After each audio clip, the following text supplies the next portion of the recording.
हाँ, good morning students. आज मैं आप लोग के साथ मैट्रिक्स मल्टीप्लिकेशन का प्रोग्राम डिस्कस करने जा रही हूँ।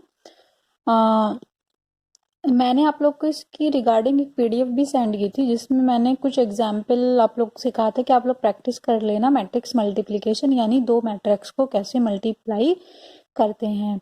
तो जब भी दो मैट्रिक्स को मल्टीप्लाई करते हैं तो उनकी जो एक इम्पोर्टेंट कंडीशन होती है, वो कंडीशन ये होती है कि जो सपोज हमारा जो कोई एक मैट्रिक्स है ए, सपोज इसका साइज है m क्रॉस n, और दूसरा मैट्रिक्स है b, इसका साइज है suppose a cross b।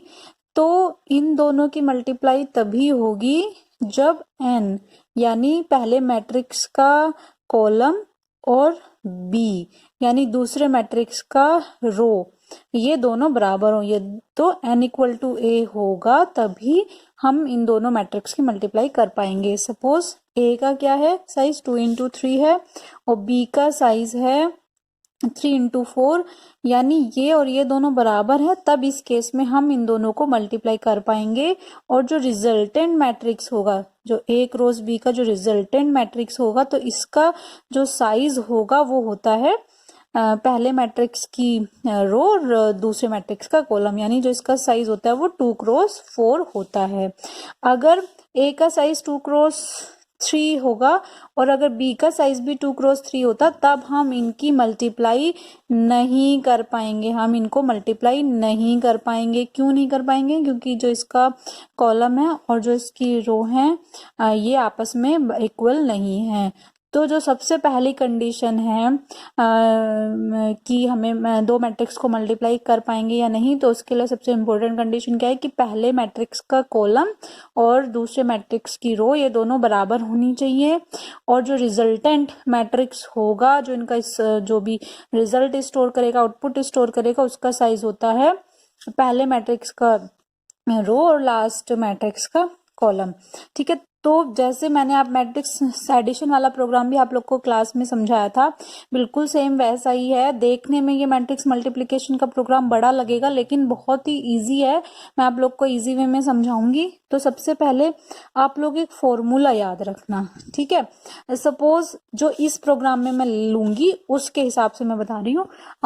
Suppose ए का साइज मैं आई क्रॉस के लूंगी, जो भी प्रोग्राम मैं अभी समझाऊंगी आप लोग को, और बी का साइज लूंगी के क्रॉस जे। ठीक है, तो कब मल्टीप्लाई होगा? जब ये दोनों इक्वल होंगे। तो जो रिजल्टेंट मैट्रिक्स होगा उसका साइज क्या होगा? आई क्रॉस जे होगा। तो जो एक फॉर्मूला है वो आप लोग को ध्यान रखना है। फॉर्मूला मैट्रिक्स मल्टीप्लिकेशन का ये है सी I J plus A I K into B के जे। ठीक है, ये हमारा फॉर्मूला है। तो इसी फॉर्मूले को हमें ध्यान में रखना है। बस यही एक फॉर्मूला हमें याद करना है। बाकी जो भी हमारा प्रोग्राम है वो बहुत ही सिंपल है। सिर्फ हम मैट्रिक्स को यूजर से लेंगे उसकी एंट्री को, और फिर ये कैलकुलेशन करेंगे, और लास्ट में जो भी रिजल्ट होगा उसको डिस्प्ले करेंगे। ठीक है, तो जो भी मैट्रिक्स को लेने का जो भी यूजर से दो फॉर लूप लगा के जो हम करते हैं, सेम वही प्रोसीजर हम फॉलो करेंगे। तो सबसे पहले जब भी हम मैट्रिक्स को मल्टीप्लाई करेंगे तो हमारे पास क्या होना चाहिए? हमारे पास मैट्रिक्स होने चाहिए। तो हमने साइज ले लिया, एक सपोज एक मैट्रिक्स ले लिया, एक यहाँ पे स्पेस रहेगा इनके बीच में, दूसरा मैट्रिक्स ले लिया ये, और जो तीसरा मैट्रिक्स ले लिया ये, जो इनका रिजल्ट स्टोर करेगा। इसके अलावा लिया है आई, जे और के, जो कि कंट्रोल वेरिएबल रहेंगे, और एक हमने ले लिया रो, पहले मैट्रिक्स के रो और कॉलम, दूसरे मैट्रिक्स के रो और कॉलम, इनको ले लिया। अब कुछ नहीं करना है, CLR SCR लगाना है, और बस CIJ को इनिशियलाइज कर लेना है 0, यहाँ तक करना है। ये तो सेम जैसे हमने मैट्रिक्स एडिशन में दो मैट्रिक्स लिए थे, उनका रिजल्टेंट लिया था, कंट्रोल वेरिएबल लिए थे, रो और कॉलम लिए थे सबके। बस यहाँ पे के एक एडिशनल कंट्रोल वेरिएबल लिया है, अदरवाइज सब कुछ सेम है, बिल्कुल वैसा ही है। और CIJ को हमने 0 लिया है, पहले स्टार्टिंग में इनिशियलाइज किया है। अब हमें क्या करना है? अब हमें एंटर करानी है क्या, रोज एंड कॉलम्स को एंटर कराना है। हम एक ही लाइन में लिख के भी सबको एंटर करा सकते हैं और हम अलग अलग लाइन में भी एंटर करा सकते हैं। यहाँ पे मैं वीडियो में मैं एक ही लाइन में सबको एंटर करा लेती हूँ, ठीक है। तो 4 चीजें होंगी ना, 2 रो, एक रो और एक कॉलम पहले मैट्रिक्स का और एक रो और एक कॉलम दूसरे मैट्रिक्स का, तो हमारे पास 4 वैल्यू हैं। तो मैं इनको एक साथ ही एंटर करा लेती हूँ, C1 and R2 and C2, ठीक है। ये मैंने सिर्फ रो और कॉलम को एंटर कराया यूजर से। अब क्या है कि मैं मैट्रिक्स मल्टीप्लिकेशन एकदम से स्टार्ट नहीं करूंगी। पहले मैं ये चेक करूंगी कि जो भी मैट्रिक्स मल्टीप्लिकेशन की जो कंडीशन होती है कि पहले मैट्रिक्स का कॉलम दूसरे मैट्रिक्स की रो के बराबर होना चाहिए, यानी पहले मैट्रिक्स का कॉलम अगर दूसरे मैट्रिक्स की रो के बराबर नहीं है तो मैट्रिक्स मल्टीप्लिकेशन नहीं होना चाहिए। तो क्या लिख देंगे, matrix multiplication is not possible. तो अगर ऐसा है तो मैट्रिक्स मल्टीप्लिकेशन हो ही ना, और अगर ऐसा ना हो इसका मतलब कि दोनों बराबर है, दैट मीन्स तब तो मैट्रिक्स मल्टीप्लिकेशन होगा। अभी सिर्फ हमने रो और कॉलम की इंफॉर्मेशन ली है, अभी हमने मैट्रिक्स के जो एलिमेंट है उनको एंटर नहीं कराया है। तो अभी क्या करेंगे, जब भी किसी मैट्रिक्स को लेते हैं तो 2 फॉर लूप लगाते हैं, और मैंने बताया था कि ए का साइज में क्या ले रही हूँ, i क्रॉस k ले रही हूँ। तो i इक्वल टू 0 से लेके i लेस देन r1 और i plus plus 4, k equal to 0 से लेके k लेस देन c1 और k प्लस प्लस। ये मैंने सेम मैट्रिक्स एडिशन वाले में कि कैसे 2 वेरिएबल लेते हैं और उनके रो और कॉलम तक जाते हैं, जो भी मतलब टेस्ट कंडीशन होती है साइज की, और फिर हम मैट्रिक्स को यूजर से एंटर करा लेते हैं। ये सेम बिल्कुल वैसे ही है, बस वहां पे जे लिया होगा, यहाँ पे मैं के ले रही हूँ, ठीक है। तो ये मैं पहला मैट्रिक्स एंटर करा रही हूँ। तो चाहे तो हम इसके पहले भी एक लाइन लिख सकते हैं,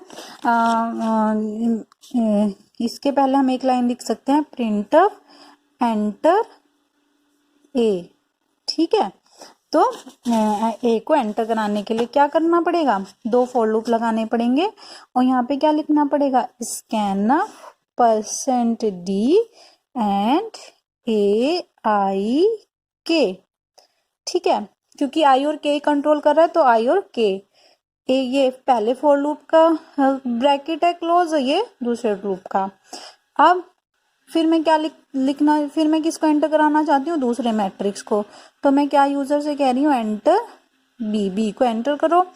फिर बी को एंटर कराने में भी 2 फॉर लूप लगेंगे। ये बिल्कुल सिंपल है, मतलब यूजर्स, क्योंकि भाई matrix actually matrix multiplication matrix के जो भी प्रोग्राम है वो लंबे क्यों हो जाते हैं, वो वैसे बहुत सिंपल होते हैं, लेकिन उनको यूजर से एंटर कराने में ही 2 फॉर लूप की जरूरत होती है। तो जितने भी मैट्रिक्स बढ़ते चले जाते हैं उतने ही हमारे फॉर लूप बढ़ते चले जाते हैं। तो इसीलिए ये थोड़ा मतलब बड़े हो जाते हैं। अच्छा, यहाँ पे बी का साइज क्या लिया था, के क्रॉस जे, तो इसलिए यहाँ पे इसको कहाँ से कंट्रोल करेंगे, के से। के 0 से लेके R2 और के प्लस प्लस, स्मॉल में रहेगा ये के, क्योंकि हमने वहां पे अगर यहाँ पे स्मॉल में लिया है तो यहाँ पे भी स्मॉल में ही रहेगा। फिर साइज के क्रॉस जे है तो जे इक्वल टू 0 से लेके जे लेस देन C2 और जे लेस देन C2 और जे प्लस प्लस। सबसे पहले है ना, देखो सबसे पहले हमने साइज डिसाइड कर लिया, तो जो कंट्रोल वेरिएबल आई और के हैं ये R1 तक चलेगा, ये C1 तक चलेगा।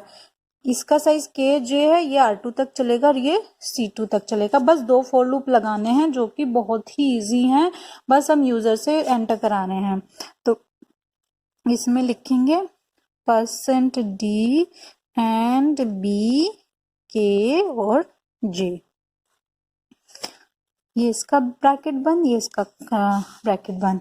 अब देखिए हमने सिर्फ क्या लिया है, हमने सिर्फ दो मैट्रिक्स लिए हैं ए और बी, अभी उनको मल्टीप्लाई नहीं किया है।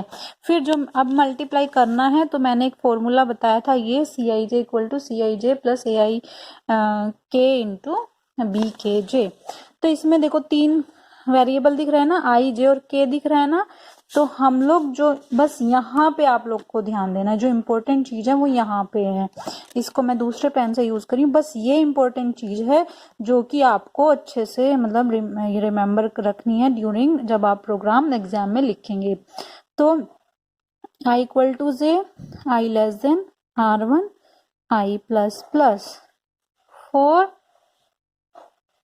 फिर आपको क्या लिखना है, J equal to 0, J less than C2। J तो हमेशा C2 के लिए है, देखो यहाँ पे हम लोग कर लेंगे आई R1 के लिए है, जे C2 के लिए है, के C1 के लिए था या R2 के लिए था। अब ये दोनों तो बराबर हैं, तो इनमें से सी के की वैल्यू किसी के भी हम इक्वल करके कंट्रोल लूप चला सकते हैं। तो जे लेस देन C2 और जे प्लस प्लस, फिर एक और फॉर लूप लगाएंगे। बस यहाँ पे ध्यान रखना कि इसमें 3 फॉर लूप लगेंगे और के की वैल्यू आप चाहे तो C1 तक चला लीजिए, चाहे तो R2 तक चला लीजिए। तो हमने चला ली सपोज R2 तक और के प्लस प्लस। अब इसके बाद हम एज इट इज फॉर्मूला लिख लेंगे, C I J equal to C I J plus A I K into B के जे। हमने सिर्फ फॉर्मूला लिखा है। अब 3 फॉर लूप हैं तो 3 ब्रैकेट क्लोज वाले आएंगे। अब हमारा क्या हो गया, ये हमारा जो भी कैलकुलेशन हम करना चाहते थे वो हो गया। अब तो बस हमें सी आई जे को प्रिंट कराना है। अब हमें 3 फॉर लूप की जरूरत नहीं है, क्योंकि सी आई जे कैसे प्रिंट होगा, वो तो आई और जे का ही कंट्रोल, इसमें तो 2 ही वेरिएबल हैं, तो आई और जे से ही 2 फॉर लूप लगा के ही ये प्रिंट हो जाएगा। बस हमें ये ध्यान रखना आई किसको कंट्रोल कर रहा है, R1 को, और जे किसको कंट्रोल कर रहा है, C2 को, जो मैंने यहाँ पे मेंशन कर दिया है। तो 2 फॉर लूप लगाएंगे, I equal to 0, I less than R1, I plus plus 4, J equal to 0, J less than C2 और जे प्लस प्लस। ठीक है, और यहाँ पे कर दिया है। इसके बाद हमें क्या कराना है, इसके बाद सिर्फ प्रिंट कराना है, प्रिंट %d ci j। ठीक है, और दोनों ब्रैकेट बंद हो जाएंगे और फिर हम लगा देंगे गेट ch और ये हमारा प्रोग्राम खत्म हो गया है। ठीक है, बहुत ही सिंपल प्रोग्राम है। बस हमें क्या ध्यान रखना है, हमें सबसे पहले किसको ध्यान रखना है, हमें सबसे पहले एक तो देखो आप लोग क्या करेंगे, एक मैट्रिक्स लेंगे आई क्रॉस जे का, दूसरा मैट्रिक्स लेंगे आई क्रॉस के का, दूसरा मैट्रिक्स लेंगे के क्रॉस जे का। इसका जो साइज है वो R1, इसकी रो R1 से रिप्रेजेंट हो रही है, कॉलम C1 से, यानी आई किसके बराबर है, R1 के, और के किसके बराबर है, C1 के। दूसरे का साइज रो किससे रिप्रेजेंट कर रहे हैं, R2 से, कॉलम C2 से, यानी के किसको रिप्रेजेंट कर रहा है, R2 को, और जे किसको रिप्रेजेंट कर रहा है, C2 को। अब ये तो फिक्स है। अब मैट्रिक्स मल्टीप्लिकेशन तभी हो पाएगा जब C1 और R2 बराबर हो, यानी के या तो C1 चलेगा या R2 तक चलेगा। तो बस ये करना, और जो भी हमारा जो फॉर्मूला था, जो हमारा ये फॉर्मूला है, बस हमें इसको ध्यान में रखना है। तो सबसे पहले हम ए को एंटर कराएंगे। ए को एंटर कराने के लिए 2 फॉर लूप चलाएंगे आई और के का, जो कि R1 और C1 तक चलेगा। बी को एंटर कराने के लिए 2 फॉर लूप चलाएंगे के और जे से, जो R2 और C2 तक चलेगा। फिर हम 3 फॉर लूप लगाएंगे, एक आई का R1 से चलेगा, एक जे का C2 तक चलेगा, और एक कॉमन, ये कॉमन है क्योंकि ये बराबर होगा तभी मैट्रिक्स मल्टीप्लिकेशन हो पाएगी, वो चलेगा के से C1 तक या R2 तक, किसी एक तक आप चला सकते हैं। और फिर फॉर्मूला लिख देना, और लास्ट में जब डिस्प्ले कराएंगे तो R1 और J2 करके आप लोग उसको आसानी से डिस्प्ले करा सकते हैं। ये काफ़ी सिंपल प्रोग्राम है, इसकी प्रैक्टिस करिएगा। और इन सबको आपके पास कंप्यूटर में घर पे टर्बो C++ है तो उस पर बना के रन भी करिएगा। और बहुत सारे कर्ली ब्रैकेट्स इसमें रहते हैं, तो इनका ध्यान रखिएगा कि जितने ओपन कर्ली ब्रैकेट होंगे उतने ही क्लोज कर्ली ब्रैकेट होने चाहिए।